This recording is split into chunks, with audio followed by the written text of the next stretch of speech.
안녕하세요.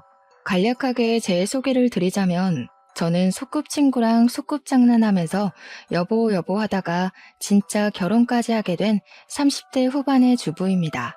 남편과 저는 소위 말하는 엄마 친구 아들, 엄마 친구 딸의 사이로 유치원 시절부터 같이 손을 잡고 등교를 하면서 우정을 키웠습니다. 한 동네에서 쭉 같이 살았기 때문에 자연스럽게 초등학교, 중학교, 고등학교도 같은 학교를 나온 동창이죠. 남편과 저는 진짜 둘도 없는 절친한 친구 사이였는데 이 30대 후반에서야 우리의 관계가 단순한 우정으로만 이루어진 사이가 아니구나 하는 것을 깨달았습니다. 그걸 깨닫게 된 계기는 아주 심플했습니다. 당시에 남편에게는 3년을 만난 여자친구가 있었고요. 그 여자친구는 여자 사람 친구인 저를 이해하지 못했습니다. 둘이 만난 시간이 길어짐에 따라 결혼을 약속하게 되었고, 그 타이밍에 남편의 여자친구는 저와의 관계를 끊어버리라고 말을 했던 거죠.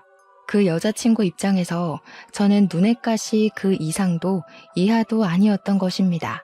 어떻게 이성끼리 친구 사이를 유지하고 지낼 수 있냐고, 자기는 눈에 흙이 들어가도 절대로 용납할 수 없다고 딱 잘라서 이야기를 한 것이었죠. 두 번 다시는 둘이서 만나는 일도 연락하고 지내는 일도 없었으면 좋겠다고 말을 했다고 하더라고요. 제 남편은 그런 여자친구와의 의견 차이를 좁히지 못했고 결국에는 바가지 긁어대는 모습에 질려서 헤어지게 되었다고 했습니다. 3년이나 연애를 했지만 전부 다 알 수 있는 건 아니라며 헤어지는 과정이 어렵진 않았다고 하더라고요. 남편은 저를 불러서 신세한탄을 하면서 술을 마셨습니다. 그날은 평소보다 조금 과하게 먹는 듯 하더니 저한테 남녀 간의 친구 사이는 없다고 하던데 우리 둘이 한번 만나볼래? 하면서 연애를 하자고 하더라고요. 솔직히 저도 평소보다 좀 더 취해 있기도 했고 가볍게 만나는 사이 정도는 괜찮겠다고 쉽게 생각을 했습니다. 남편에게 좋다고 이야기를 하고 정말 초등학생들 장난처럼 연애를 시작하게 되었는데 연애 1년 6개월 만에 번갯불에 콩 구워 먹듯 결혼을 하게 되었습니다. 그도 그럴 것이 30년을 친구로 살다가 갑자기 연애를 하게 된 것이 주위에서는 충격이었나 보더라고요. 아무에게도 알리지 않고 연애를 시작했으나 사랑과 재채기는 숨길 수 없다고 하잖아요. 저희의 사이가 깊어질수록 가족들이 하나둘 의심하기 시작했고 결국에는 들키고 말았습니다. 양가에서는 너네가 헤어지면 이웃으로 오래 지낸 어른들의 사이까지 서먹해지는 거 아니냐고 빨리 결혼을 하라고 재촉했습니다. 물론 연애를 하면서 와 정말 잘 맞다, 너무 행복하다 하면서 지냈기 때문에 결혼까지도 염두에 두고 있긴 했지만 주위에서 그렇게 재촉을 하니까 또 다른 문제에 부딪히게 되더라고요. 저희 둘은 약간 떠밀리듯 결혼을 하게 되긴 했지만 30년을 친구로 지낸 사이여서 그런가 어느 순간 그 과정에 동화되고 있더라고요. 싸울 일도 별로 없고 서로의 성격이나 취향, 불편해하는 것 모두 다 아는 사이라 서로 배려하면서 살기 시작했습니다. 생각보다 연애보다는 심도 있는 결혼 생활이었지만 꽤 만족스러운 결혼 생활이었죠. 이렇게 아무 문제 없는 결혼 생활을 하면서 왜 이 사연을 쓰게 되었는지 궁금하실 텐데요. 제가 하고 싶은 이야기는 사실 저와 남편의 결혼 생활에 관한 이야기는 아닙니다. 저희는 여전히 서로를 생각하는 마음을 최우선으로 생각하며 서로를 이해하고 보듬으며 지내고 있습니다. 우리 둘의 이야기는 아니고 바로 남편의 남동생, 저에게는 도련님 되는 순둥이 도련님 이야기를 해보려고 합니다. 모든 일이 다 지난 지금까지도 가슴이 답답해지고 분노가 일어나는 사건이긴 하지만 그래도 우리 도련님 같은 피해자가 나타나질 않길 바라는 마음에 사연을 올려봅니다. 우리 도련님이 진짜로 착하디 착한 남자거든요. 여자라고는 만나본 적이 5손가락 안에 꼽는 모태솔로에 가까운 사람이랍니다. 여자에 대한 면역이 별로 없어서 어딜 가나 주위만 빙빙 맴도는 그런 바보 같은 남자요. 연애를 해봤다고 말을 하긴 하는데 제가 오래 알아온 결과 6개월 이상 만나본 여자가 없는 정도랍니다. 숙맥에다 낯가림도 심하니까 거의 첫 만남의 까에기 일수였고 여차여차 만난다고 해도 금방 여자들이 질려하더라고요. 재미도 없고 뭐 하나 남자답게 결단을 내리지 못하니까 여자들이 금방 헤어지자고 하는 모양입니다. 여자들이 딱 재미없어 하는 그런 성격이니 할 말 다 했죠 뭐. 우리 도련님이 여자를 만난 적이 별로 없으니 학창 시절 내내 뭐만 했겠습니까? 학생의 본분인 공부만 죽으라고 했다 이겁니다 글쎄. 생긴 것도 딱 범생이처럼 생겨서는 공부만 죽으라고 해대니까 결과는 당연히 최상위권 성적을 유지할 수밖에 없었죠. 대학까지 졸업해서 부모님의 잔소리 한번 듣지 않고 회계사 시험까지 단번에 합격해서는 정식 회계사가 되었습니다. 회계사 시험이 얼마나 어려운지 다들 아시죠? 수없이 떨어지고 나서야 겨우 붙을까 말까한 그런 시험을 단박에 붙었다 이거죠. 우리 도련님이 당연히 첫 시험에 떨어질 줄 알고 위로 파티까지 준비했다가 축하 파티로 뒤바뀐 건 동네에서 유명한 이야기입니다. 사나이가 한번 실패를 맛볼 수도 있지 하면서 시댁에서 위로 파티를 거하게 준비하셨거든요. 물론 우리 도련님이 당당히 합격한 다음에 제가 떨어질 줄 알았어요? 라고 거만하게 이야기했을 때는 다들 표정이 썩었지만요. 위로 파티라고 대문짝만하게 뽑은 플래카드를 고이 접고는 바로 축하 파티를 열었었죠. 거기다가 우수한 성적이 뒷받침한 덕분인지 꽤 큰 회사의 취직까지 덜컥 된 거죠. 은근슬쩍 도련님 연봉이 얼마야? 하니까 무려 8천만 원이라고 하더라고요. 초봉인데도요. 여자친구 없는 도련님이 그 돈을 다 어디다 썼겠습니까? 고스란히 통장에 꽉꽉 채워둔 거죠. 그걸로 주식도 좀 하고 코인 열풍일 때 돈도 많이 불렸고요. 떼부자나 다름없는 장고를 보면서 웃던 도련님이 저한테 아이만 낳으면 조카한테 물심양면으로 쏟아부어 주겠다고 입이 닳도록 이야기를 하더라고요. 저랑 도련님도 오래 본 사이라서 진짜 허물없이 친한 사이였거든요. 기저귀를 찰 때부터 같이 놀았던 사이인데 당연한 것 아니겠습니까? 남편이랑 저랑 결혼하기 전에도 셋이 자주 어울려 다니긴 했는데 결혼하고 나서는 더 많이 어울리게 되었습니다. 여자친구가 없는 도련님이 주말에 심심할까봐 남편이랑 저랑 캠핑을 갈 때도 같이 가고 여행을 갈 때도 동행하고 그랬거든요. 물론 매번 끼어들었던 건 아니지만 캠핑은 여러 명이 가야 훨씬 재밌는 거 아시죠? 저랑 남편이 캠핑의 진심인 캠핑족이거든요. 오죽하면 캠핑 마을에 분양을 받아서 컨테이너 집을 하나 올릴까 고민도 했었습니다. 장비를 엄청 화려하게 준비한 것만 아니었어도 컨테이너 집을 지었을지도 몰라요. 저희가 오랜 시간 같이 캠핑을 다니면서 장비를 엄청나게 늘렸거든요. 처음에는 귀찮다고 도련님이 싫다고 안 간다고 몇 번이나 뻗팅겼었어요. 굳이 따뜻한 집 놔두고 푹신한 침대 내버려두고 바깥 차가운 바닥에서 매트를 깔고 자야 하냐고 이해가 안 된다고 거절을 했었거든요.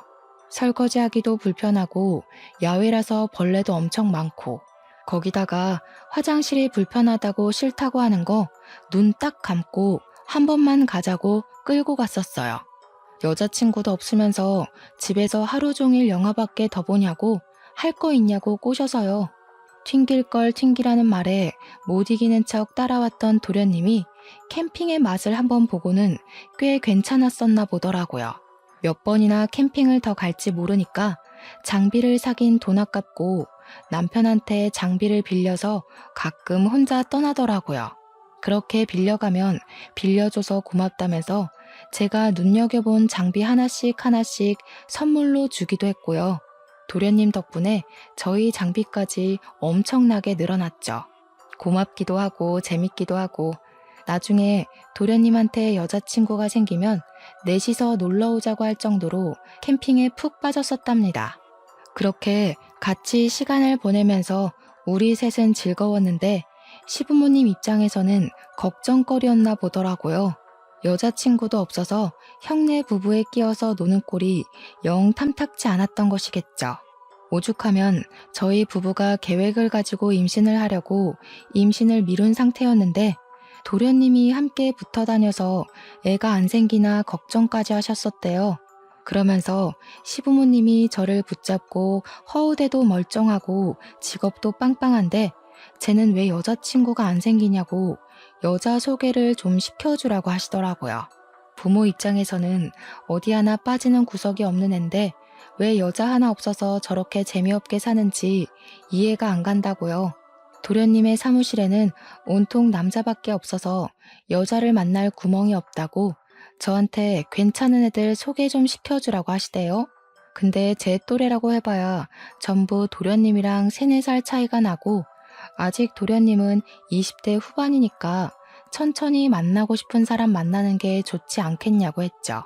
도련님도 집에서 스트레스를 꽤 받는 것 같아서 나름의 절충안을 이야기한 것이었습니다. 시모가 영 마음에 안 든다는 표정을 하시길래 30 중반까지도 여자가 없으면 제가 선자리를 어떻게 해서든 주선하겠다고 큰 소리를 쳤죠. 그러니까 그때까지는 뭘 해도 인생 즐기게 내버려 두자고요. 솔직히 우리 도련님이 숙맥이고 재미가 없고 뭐 그런 것만 빼면 나머지는 다 괜찮은 애였거든요. 선자리에 나가면 누구보다 인기 많을 타입이라고 나름 자부하고 있었습니다. 회계사에 모아둔 돈 빵빵하고 생긴 것도 뭐 공부 잘하게 생겨서 믿음 딱 가게 생겼고요. 결혼해서 가장 중요한 게 뭐겠습니까? 바로 돈 아니겠어요? 연봉 빵빵하면 누가 거절하겠냐 이 말이죠. 아직 입사한 지 얼마 안 됐음에도 초봉 8천이면 곧 연봉 1억 넘는 거야 아주 우스운 일이나 다름없는 거죠. 시모한테도 너무 걱정하지 마시라고 안심을 시켜드렸습니다. 그런 도련님에게 새로운 취미가 하나 생겼는데요. 바로 게임이었습니다. 백해무익하다고 남편이랑 저는 무슨 게임을 그렇게 열심히 하냐고 핀잔을 줬었어요. 도련님이 엄청 재밌는 게임이라고 같이 한번 해보자고 막 꼬드기더라고요. 5명이서 한 팀을 이루는 게임인데 같이 음성 메시지 같은 거를 하면서 대화도 나누고 작전도 짜서 하는 거라고요. 한 번만 해보자고 조르길래 남편이랑 도련님이랑 셋이 같이 PC방에 가서 게임을 해봤는데 너무 어려워서 못하겠더라고요. 무슨 대회도 열리고 엄청 많은 사람들이 하는 게임이라고 하긴 하던데 캐릭터도 너무 많고요. 한 판 한 판 할 때마다 계속 새로운 걸로 해야 하니까 어지럽고 적응도 안 되고요. 거기다가 저랑 남편이 실력이 늘어나지 않으니까 도련님이 나중에는 막 짜증을 내더라고요. 이겨야 재미가 있는데 내리지기만 하니까 저도 뭐 승부욕이 없는 건 아니라서 짜증이 나긴 했는데 어려운 걸 어쩌겠어요. 한 일주일 같이 PC방에서 한두 시간 게임해 보다가 점점 안 되겠다 싶어서 발을 뺐죠. 도련님한테 우리 같이 게임하는 건 아닌 것 같다고 거기다가 그 게임이 우리랑 안 맞는 것 같다고요. 도련님도 알겠다고 하는 걸 보면 아마 저희랑 게임하는 시간이 꽤나 곤욕스러웠나 보더라고요. 쿨하게 서로 하고 싶은 취미는 알아서 하자 하고 넘겼죠. 근데 그 이후로 도련님한테 캠핑 가자 하고 이야기를 해도 게임을 해야 돼서 못 간다고 거절하고요. 나가서 바람 쐬고 맛있는 거 먹고 오자고 권유를 해도 게임을 해야 되기 때문에 갈 수 없다고 하는 거예요. 하루 이틀도 아니고 매번 게임 하니까 저랑 남편은 도련님이 게임에 단단히 미친 거라고 생각했죠. 도대체 혼자 하는 게임이 뭐가 재미가 있냐고 그거 5명이 같이 해야 더 잘 되는 거라며 했더니 도련님이 멋쩍어 하면서 혼자 하고 있는 게 아니라고 하더라고요. 회사 사람들이랑 같이 하나, 친구들이랑 같이 하나 했더니 대충 비슷하다고 이야기를 하면서 누군지 말을 정확하게 안 해주더라고요. 혹시 여자랑 게임하냐고 하니까 드디어 그제야 오픈 채팅이라는 곳에서 만난 사람들이랑 게임을 한다고 하더라고요. 오픈 채팅이라는 걸 처음 들어서 그게 뭐냐고 물어봤더니 우리가 흔히 쓰는 카톡에서 할 수 있는 거라고 하더라고요. 거기 들어가면 취미, 게임 자격증, 등산 이런 분야별로 채팅방이 있고 자기 프로필이나 익명으로 들어가서 같이 할 사람 구해서 하면 된다고요. 게임은 여러 명이서 해야 확실히 승률도 오르고 재미가 있어서 거기서 같이 할 사람을 구한다고 하더라고요. 혼자 하기 심심하니까요. 그랬더니 뭐 그 채팅방에 있는 사람들이 너도 나도 같이 하자고 해서 지금은 5명 꽉꽉 채워서 게임한다고 너무 즐겁다고 하더라고요. 물론 우리는 도련님에게 즐거우면 됐다라고 이야기했지만 시부모님의 걱정은 나날이 늘어나기만 했죠. 그렇게 시부모의 걱정이 늘어나던 시기에 제가 임신을 하게 된 사실을 알게 되었습니다. 어쩐지 몸이 이상하게 나른하고 무겁고 식욕이 사라지고 미열이 있는 것 같더라니 산부인과 가서 보니까 임신을 했다고 하더라고요. 당연히 양가에 바로 알렸고 양가에서는 난리가 났죠. 도련님 불합격 파티를 열겠다고 준비하셨던 시댁인데 임신 사실에 가만히 있으셨겠어요? 양가 어르신들이 한데 모여서 복덩이가 태어난다고 난리 법석을 떠셨습니다. 동네 사람들이 제가 임신한 사실을 모르는 분이 없을 정도로 온 동네방네에 자랑을 하고 다니셨어요. 복덩이, 복덩이 하도 다들 복덩이라고 부르셔서 태명도 결국 복덩이로 지었습니다. 우리 도련님이 제일 기뻐했던 것 같아요. 드디어 조카가 태어난다고 먹고 싶은 거 뭐가 있냐? 다 사다 주겠다. 가지고 싶은 거 뭐 있냐? 필요한 거 말해달라. 하루에 한 번씩 이야기를 했죠. 임신 초기에는 딱히 필요한 것도 없고 제가 입덧이 있었던 터라 먹고 싶은 것도 없어서 나중에요 했거든요. 그러고 시간이 지나서 입덧도 가라앉고 육아 박람회 같은 데 가보니까 사야 할 물건도 많더라고요. 그래서 도련님에게 연락을 해서 말을 했는데 이놈이 그 몇 개월 사이에 깜깜무소식이 된 거 아니겠어요? 언제는 하늘의 별도 따다 줄 것처럼 이야기를 하더니 갑자기 이리저리 피하는 거예요. 도련님한테 나가서 바람이나 쐬고 커피라도 한잔 하자고 연락을 하면 약속 있어서요 하면서 저를 피하고요. 하루는 시댁에 놀러가서 아무렇지 않게 도련님 방문을 열었는데 주말이라 당연히 게임을 하고 있어야 할 도련님이 방에 없는 거예요. 시모한테 도련님 어디 나갔냐고 물어보니까 시모가 깔깔 웃으면서 저한테 이야기를 해주더라고요. 요즘 우리 둘째가 연애라도 하나 봐. 맨날 밖에 나가고 집에 없어 하는 겁니다. 드디어 제 짝이라도 찾은 건지 요즘 알터니가 빠진 것 같아서 신나 죽겠다고 하시는데 충격이었죠. 그러니까 도련님이 연애를 한다는 것 자체가 상당히 놀라운 일이라서요. 남편한테도 은근슬쩍 이야기를 하니까 남편도 수상함이 느껴지긴 했다고 매주 주말마다 나가 논다는데 연애라도 하는 건가 싶었다고 하더라고요. 맨날 집에만 붙어있는 애가 어디냐고 퇴근하고 치맥이나 한잔하자고 하면 밖이라고 이야기하고 주말이든 언제든 게임만 하고 있던 애가 게임 접속도 안 하는 것 같아서 의심만 하고 있었다고 하더라고요. 누구랑 연애를 하는 건지 너무너무 궁금하다 싶은 거죠. 저랑 남편은 또 도련님의 소극적인 성격도 잘 알고 있으니까요. 그때부터 도련님한테 연애하나? 누구냐? 좀 보자 하면서 압박을 하기 시작했습니다.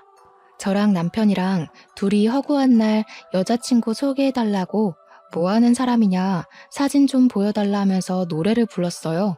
도련님이 진짜 착한 게 보통 그 정도 되면 상관하지 말라던가 뭐 짜증을 낸다던가 하고도 남을 텐데 그런 소리를 한 번도 안 하더라고요. 단지 만난 지 얼마 안 돼서 서로에게 조금 부담스러운 일인 것 같다고 하더라고요. 그래서 천천히 소개해줘도 되긴 하는데 은근히 걱정이 되니까 조금이라도 빨리 알고 싶다고 했죠. 여자친구한테 물어보고 소개해주겠다고 하더라고요. 도련님 입에서 여자친구라는 단어가 나오다니 저랑 남편이랑은 역시 인연이라는 건 따로 있는 것 같다. 마치 우리처럼 하면서 신나했습니다. 기다리고 기다리던 도련님의 여자친구를 만나는 날이 다가왔고 처음 딱 보자마자 너무 예뻐서 깜짝 놀랐습니다. 늘씬하고 얼굴이 진짜 너무너무 예뻐서 이렇게 이쁜 여자친구를 어디서 만난 거냐고 도련님 옆구리를 막 찔렀죠. 도련님 여자친구도 예쁘다 예쁘다 칭찬을 하니까 수줍게 웃는데 그것까지도 너무 귀엽고 예쁜 거 있죠? 이름도 세아라고 했어요. 알고 보니 둘이 게임을 하다가 만났다고 하더라고요. 게임을 하면서 연애를 할 수가 있냐 하니까 오픈 채팅방 있죠? 거기 단톡방에 둘이 같이 속해 있었다고 하더라고요. 같이 게임하면서 서로 번호 교환도 하고 연락도 하다가 밥이나 한번 먹자 해서 만났는데 이렇게 됐다는 거예요. 취미생활도 잘 맞으니까 너무 좋겠다 했더니 데이트하다가 할 거 없고 심심하면 둘이 PC방에 간다고 하더라고요. 와, 인연이 이렇게 닿으려고 우리 도련님이 그동안 여자도 안 만나고 버텼나 보다 했어요. 그래도 속 깊은 곳에 게임하다가 알게 된 사이고 얼굴도 예쁘니까 혹시 도련님 돈만 보고 들러붙은 거 아냐? 하는 생각이 들었습니다. 그러면 도련님 여자친구분은 무슨 일을 하세요? 저는 지금 일은 쉬고 있는데 원래는 스튜어디스였어요. 어쩐지 얼굴도 너무 예쁘고 몸매도 늘씬하고 키도 크더라니 딱 스튜어디스 같은 모습이긴 했거든요. 왜 그만뒀냐고 아깝다고 물어보니까 도련님 여자친구가 눈을 내리깔면서 이야기를 하더라고요. 아버지께서 많이 아프셔서 자기가 간호를 하고 있어서 일을 쉬고 있다고요. 제가 깜짝 놀라서 미안하다고 그런 아픔이 있는지 몰랐다고 하니까 아니라고 아버지 아픈 게 죄는 아니잖아요 하더라고요. 맞는 말이죠 뭐. 제가 괜히 아픈 상처를 건드린 건가 해서 노심초사했는데 도련님 여자친구는 속이 꽤 단단한 친구인 것 같았습니다. 그 뒤로는 도련님네 커플이랑 우리 부부랑 넷이 만나서 자주 시간을 가지게 되었어요. 소원하던 캠핑도 같이 가게 되었는데 제가 그날 너무 의외의 모습을 목격했잖아요. 도련님 여자친구는 아직 미혼이고 사실 그런 굳은 일을 잘 안 할 거라고 생각했는데 모든 일을 열심히 하더라고요. 텐트를 치는 것도 그렇고 고기를 구워 먹을 때도 쌈을 준비하고 뒷정리를 하고 할 때에도 빼는 것 없이 나서서 하더라고요. 아무래도 벌레도 좀 있고 날도 더워서 싫어할 거라고 생각을 했는데 그 예쁜 얼굴로 싫다는 소리 한 번 없이 열심히 나서더라고요. 꼭 해보고 싶었었다면서 마시멜로까지 준비해와서는 꼬치에 끼워 굽는데 귀여웠습니다. 근데 딱 한 가지 조금 찜찜했던 부분이 있었어요. 도련님 여자친구가 스튜어디스 출신이라고 본인 입으로 말을 했잖아요. 제가 막 장시간 비행을 하고 하려면 힘들겠다 하면서 국제선 노선에 있었냐고 물어봤죠. 그랬더니 국제선 비행을 했다고 하더라고요. 장시간 비행하면 다리가 퉁퉁 붓는다고 물어보지도 않은 이야기를 막 늘어놨어요. 스튜어디스의 생활은 잘 몰랐기에 흥미롭게 듣고 있었죠. 그럼 세아씨 영어를 무척 잘하겠네? 네, 영어는 조금 하는 편이에요. 나도 어학연수 갔다 왔거든. 캐나다 수도로. 밴쿠버 너무 좋죠. 저도 비행하느라 몇 번 가봤어요. 좋아하는 도시예요. 근데 캐나다 수도는 밴쿠버가 아니라 오타와잖아요. 순간 헷갈렸나 싶었는데 세아 씨가 민망하고 쪽팔릴 수 있으니까 더 말은 안 했죠. 캠핑 가서 저녁까지 다 먹고 치우고 불멍하면서 시간을 가지다가 이제 자러 가자 하고 말을 했죠.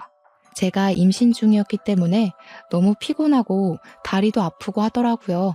근데 그때 도련님 여자친구가 저한테 선물을 하나 주는 게 아니겠어요? 제 임신 소식을 듣고 준비했다면서 아기 신발을 딱 주더라고요. 오밀조밀한 하얀색 새 신발이 너무 귀엽고 이뻐서 제가 감동을 크게 먹었죠. 뭘 이런 걸 다 준비했다고 잘 받을게 하는데 밴쿠버고 나발이고 완전히 까먹어 버렸죠 뭐. 남편이랑 둘이 텐트에 와서 이부자리 펴고 이야기를 하는데 남편도 마음에 든다고 하더라고요. 도련님이 어디서 저런 여자를 만날 수 있겠냐고. 스튜어디스 출신이라 그런지 자세도 바르고 목소리도 친절하다고 입에 침이 마르게 칭찬을 했어요. 여자친구분이 일도 잘하고 싹싹하고 도련님한테 좀 과분한 사람 같아 하니까 남편도 끄덕끄덕했어요. 남편이 끔찍하게 아끼는 동생인데 제 말에 고개를 끄덕일 정도면 도련님 여자친구를 정말 예쁘게 본 것이나 다름없는 거죠. 근데 제가 봐도 그렇더라고요. 우리 도련님이 쑥맥이고 낯가림까지 심한데 옆에서 일일이 챙겨주는 걸 보니까 저렇게 이쁜 아가씨가 왜 우리 도련님한테 저럴까 싶은 마음이 스멀스멀 들었죠. 일도 얼마나 잘하는지 결혼한 저보다 더 살림꾼이더라고요. 다음날 점심까지 캠핑장에서 다 해먹고 정리를 하는데 너무 빨리 착착 잘도 하더라고요. 손끝이 야무진가 봐. 살림도 잘하겠어 하면서 엄지를 척 올려주니까 아버지 병간호를 하면서 살림 솜씨가 늘었다고 하더라고요. 아버지가 많이 아프시냐고 물어보니까 간이 많이 안 좋으시대요. 어릴 때 집이 너무 가난해서 엄마는 부녀를 버리고 도망을 갔고 그 이후에 아버지 혼자 자기를 키우면서 술로 화병을 다스리셨다고. 그런데 술을 하도 많이 마셔서 결국 이렇게 탈이 났다고. 간 때문에 고생을 하시는 지금도 술은 못 끊으셨대요. 요양병원에 모셔볼까 고민도 하긴 했는데 자기가 이미 퇴직을 한 다음이라 모실 돈이 없어서 걱정이라고 했어요. 문득 궁금해져서 세아 씨는 지금 무슨 돈으로 생활을 하고 있냐고 물어보니까 뜨끔해하면서 이야기를 하더라고요. 자기가 그동안 벌어두었던 돈으로 아버지 병원비 대면서 아끼고 살고 있다고 했어요. 근데 그것도 좀 의아하더라고요. 스튜어디스가 위험수당이 붙어서 받는 월급이 꽤 되는 걸로 알고 있었거든요. 그러니까 일을 하면서 아버지를 요양병원에 모시는 게 차라리 더 낫지 않나 하는 생각이 들었던 거죠. 어쨌든 제가 임신 7개월이 될 때까지 우리 넷은 자주자주 만났어요. 나중에는 시부모도 세아 씨를 궁금해하기 시작했고 결국에는 집으로 초대를 하게 되었습니다. 만난 지 얼마 안 된 것 같은데 벌써 집에 오는 거 부담스럽지 않냐고 세아 씨한테 물어봤죠. 세아 씨가 도련님보다 2살 어렸었거든요. 나이가 딱 29살이었어요. 요즘은 결혼도 늦게 하는 추세고 32살에 결혼했던 저도 빨리 했다는 소리를 들었으니까요. 제가 부담스럽지 않냐 하니까 세아 씨가 자긴 너무 좋다고 빨리 결혼하고 싶다고 하더라고요. 자기 가정을 이루는데 꿈이 있었다면서 30이 되기 전에 결혼을 하고 싶었다고 이야기를 했어요. 뭐 둘 다 괜찮다고 하니까 시댁에 초대를 해서 제가 임신해서 배가 불러있음에도 일찍 가서 시모랑 같이 상을 차리기로 했죠. 근데 세아 씨가 약속 시간보다 3시간이나 일찍 와서는 자기도 돕겠다고 하는 게 아니겠어요? 저랑 시모랑 화들짝 놀라서 무슨 말을 하는 거냐고 세아 씨 줄 밥상 차리는 건데 가만히 앉아서 먹기나 하라고 했죠. 그러니까 집안 어른들이 다 일을 하는데 자기가 어찌 밥만 쑥 얻어먹을 수 있겠냐고 형님 임신까지 하셨는데 힘드시잖아요 하더라고요. 그 모습에 우리 시모가 완전히 쑥 빠져들고 말았죠. 저한테 슬쩍 애가 손도 야무지고 칼질도 얼마나 잘하는지 요리도 진짜 잘한다고 눈이 뿅 가셨더라고요. 시모가 밥 먹는 내내 그래서 결혼은 언제 한다고? 올해 할 거니? 빨리 해라 하면서 난리를 치셨어요. 도련님도 은근히 결혼을 빨리 하고 싶다고 이야기를 하는데 저랑 남편은 뭐 제짝 만났구나 싶었죠. 그날 밤 잘 먹고 후식까지 먹은 뒤에 세아 씨가 가보겠다고 하니까 도련님이 따라 나섰습니다. 당연히 밤길이 위험하니까 데려다 주겠거니 하고 잘 갔다 오라고 보냈거든요. 도련님이 나가자마자 시부모가 막 물어보더라고요. 너네는 어떻게 보이냐고 막 보채시길래 저랑 남편 둘 다 괜찮은 것 같다고 같이 놀러 다니고 해봤는데 됨됨이가 됐다고 이야기를 했죠. 근데 남편이 순간 마음에 걸리는 게 하나 있다고 하더라고요. 스튜어디스 출신이라고 했는데 영 찜찜한 게 있대요. 남편이랑 비행 이야기를 하다가 뉴욕행 비행을 많이 다녔다고 하면서 비행 시간이 15시간이라 힘들다고 했다는 거예요. 뉴욕이면 11시간 30분이면 가지 않냐고 했더니 얼버무리면서 자기가 경유 노선을 타서 뭐 어쩌고 저쩌고 변명을 했다는데 사실 경유 노선을 탄 거면 오히려 15시간으로는 어림도 없죠. 그래서 저도 캐나다 수도를 밴쿠버로 잘못 알고 있더라고 말을 살짝 얹었어요. 그랬더니 시모가 설마 그런 걸로 거짓말을 했겠냐고 헷갈렸겠지 하더라고요. 남편이 근데 국제선 탓하는 스튜어디스가 영어를 잘 못하더라고 한마디 더 하니까 시모가 남편을 쑥 째려봤어요. 마음에 들었는데 자꾸 말을 한마디씩 얹으니까 불편하셨겠죠 뭐. 아무래도 도련님이 처음 데려온 여자친구이기도 하고 집에 와서 보여줬던 태도가 너무 좋았으니까요. 시부모님은 뭐 어떠냐 하면서 대수롭지 않게 생각하셨습니다. 시댁에 와서 인사를 드리고 난 뒤에 급 물살을 탄 것 마냥 상견례 자리가 마련이 됐습니다. 제가 거의 출산을 앞두고 있었을 때라 하루빨리 상견례를 하자고 해서 급하게 자리를 마련해 식사를 하게 되었어요. 분명 예비 동서 세아 씨네 아버지가 간이 나쁘다고 했었잖아요. 오늘 내일 할 것처럼 이야기를 해서 긴장했는데 얼굴 때깔이 너무 좋으신 거예요. 간이 나쁘면 보통 황달도 좀 있고 한데 거기다가 상견례 자리에서 술도 막 드시더라고요. 우리 딸 누가 데려가나 했는데 하시면서 웃는데 금리가 앞니에 싹 둘러져 있더라고요. 껄껄 웃으면서 우리 딸 앞가림이나 잘하나 싶었는데 이렇게 멀끔한 남자 데려와서 결혼한다고 하니까 다행이라고 하는데 약간 쎄했습니다. 여태까지 예비 동서 이야기만 들어보면 거의 소녀가장 수준이었거든요. 근데 자기 앞가림이나 잘하나 싶었는데 하는 그 말투가 좀... 저랑 남편이랑 찜찜하다 싶어서 눈빛 교환을 하는데 우리 도련님은 그냥 좋아 죽더라고요. 자기가 세아 고생 절대 안 시킬 거라고 믿고 맡겨만 달라고 하는데 예비 사돈이 딱 그러더라고요. 자네 연봉이 그렇게 좋다고? 내가 우리 딸 덕에 호강하게 생겼네 하고요. 저랑 남편은 헉 했는데 도련님은 앞으로 자기가 잘 모시겠다고 하더라고요. 눈에 콩깍지가 단단히 씬 거죠. 그렇게 결혼 준비가 본격적으로 시작이 됐고 저는 도와주고 싶었지만 출산을 하게 되는 바람에 돕지 못하게 됐어요. 제가 출산하고 회복하는 동안 스드메며 웨딩 촬영이며 예단 예물 이야기까지 싹 끝냈더라고요. 웨딩 사진을 보는데 예비 동서가 입은 드레스가 진짜 화려한 거예요. 도련님한테 와 드레스 진짜 화려하다 했어요.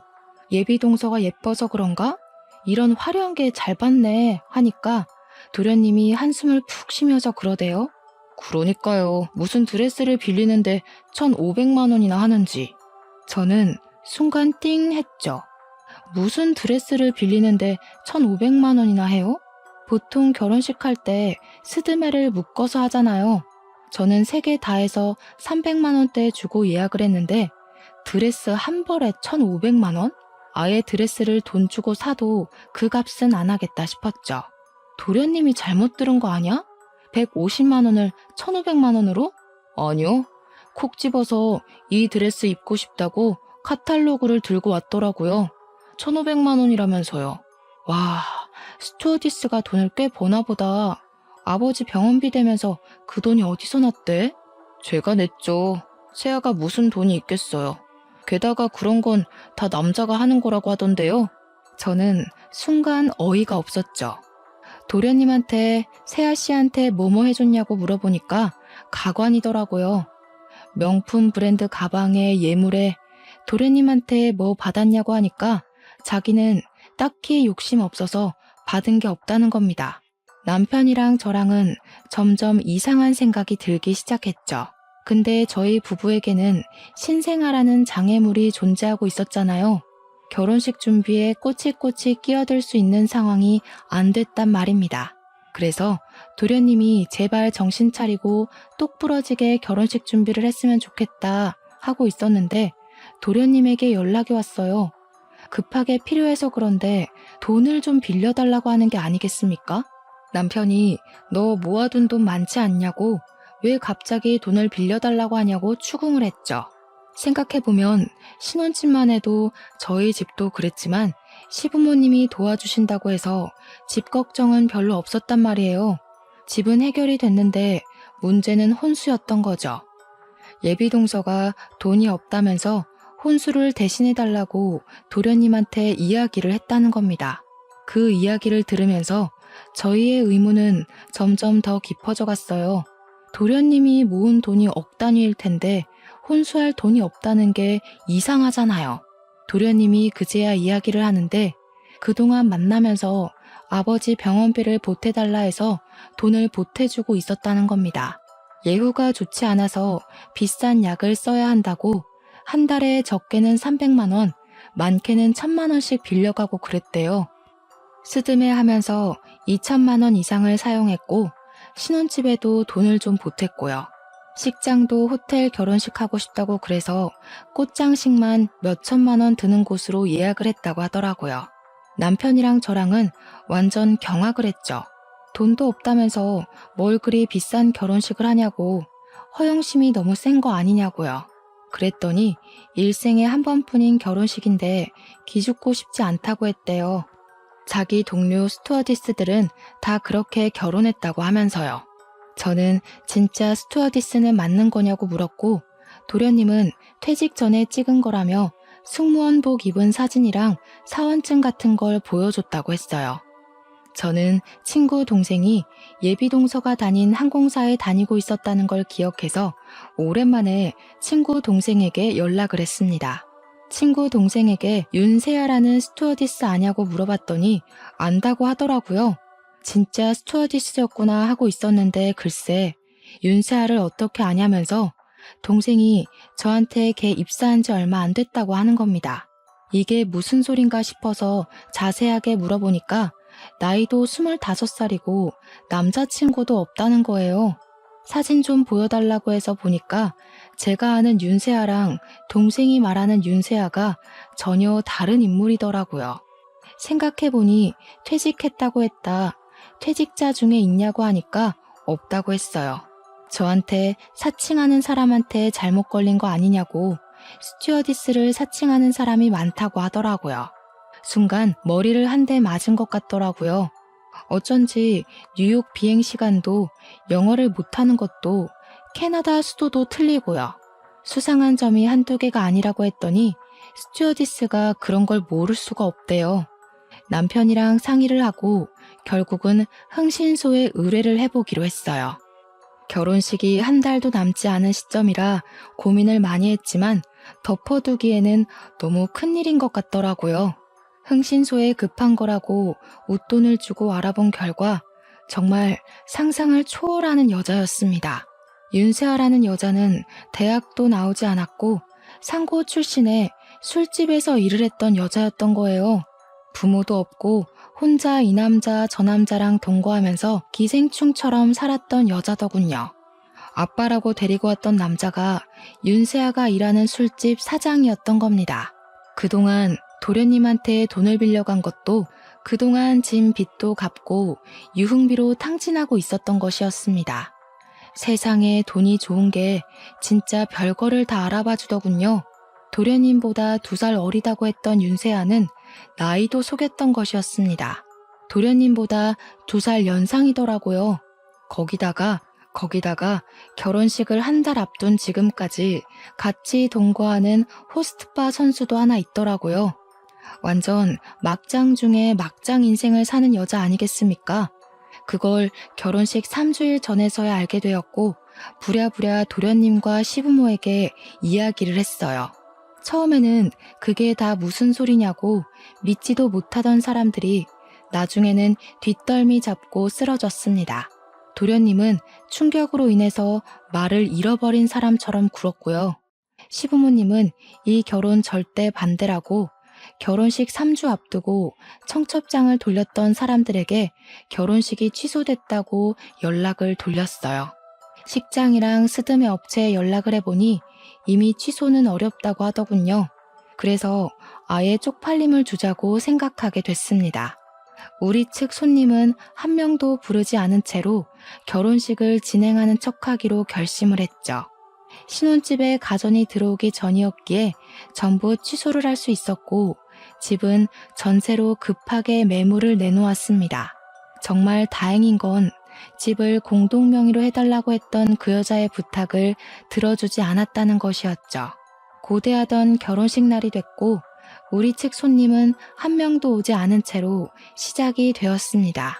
신부 대기실에 가보니 저한테 형님 하면서 앞으로 잘 지내보자고 웃는데 소름이 돋더군요. 제가 대꾸도 하지 않고 싸늘하게 바라보니까 갸우뚱하는데 가증스러웠습니다. 신부 입장이라는 소리와 함께 그년이 식장에 들어서는데 신랑 측 하객이 하나도 없는 걸 보고는 놀래더라고요. 신부 입장곡이 울려 퍼지는 식장에 남편이 마이크를 잡고 노래를 중지시켰습니다. 저 사기꾼 같은 년이랑 제 동생이랑 결혼식은 올리지 않을 겁니다. 스튜어디스 출신은 개뿔. 술집에서 굴러먹던 년이 사람을 속여서 이게 무슨 짓이야? 남편이 소리를 치니까 신부 측 하객이 전부 웅성웅성 하더라고요. 끽해봐야 술집 친구들이 대부분이겠지만 오랜 지인들이며 학교 동창들도 불렀던 건지 윤세아의 얼굴이 사색이 되는 게 보였습니다. 그 여자가 두리번거리며 우리 도련님을 찾는데 이미 집으로 돌아간 사람을 무슨 수로 찾겠습니까? 저를 보며 형님 하면서 눈물이 그렁그렁한 눈으로 바라보는데 한복이 불편한 것도 잊은 채 버진로드에 올라가 그 여자의 따귀를 때렸습니다. 아빠라고 속인 술집 사장을 보면서도 구둣발 앞에 침을 퇴 뱉었네요. 아무리 술집 사장님이라고 해도 어떻게 아빠라고 속이고 입장을 할 수 있어? 하긴 그렇게 돈독하니까 술집에서 오래오래 일을 했겠지. 너 같이 살고 있는 제비도 한 명 있다며? 어쩜 이리 감쪽같이 속이고 결혼식을 올리려고 해? 그러자 신부 측 하객 중 일부가 그럴 줄 알았다는 식으로 손가락질을 하면서 그 여자를 욕하더라고요. 주변에서 너 내 돈 갚는다며 하는 소리도 들리는 걸 보면 잘 사는 모양새 보여주고 도련님 등쳐먹고 살 예정이었나 봅니다. 그 여자는 부들부들 떨면서 주먹을 꽉 쥐더군요. 송충이는 솔잎 먹고 사는 거야. 너는 평생 술집에서 굴러다니면서 술집 남자들이나 만나고 살아. 그런 거한테 화내서 어디다 써? 그냥 고소하면 되니까 나가자. 결국 결혼식은 개차반으로 끝이 나고 저와 남편 그리고 시부모는 끝까지 그년을 째려보면서 빠져나왔습니다. 변호사를 찾아가니 혼인 빙자 사기죄는 성립이 안 되지만 그동안 도련님이 빌려줬던 돈에 대한 자료가 다 소명되어서 고발은 가능하다고 했습니다.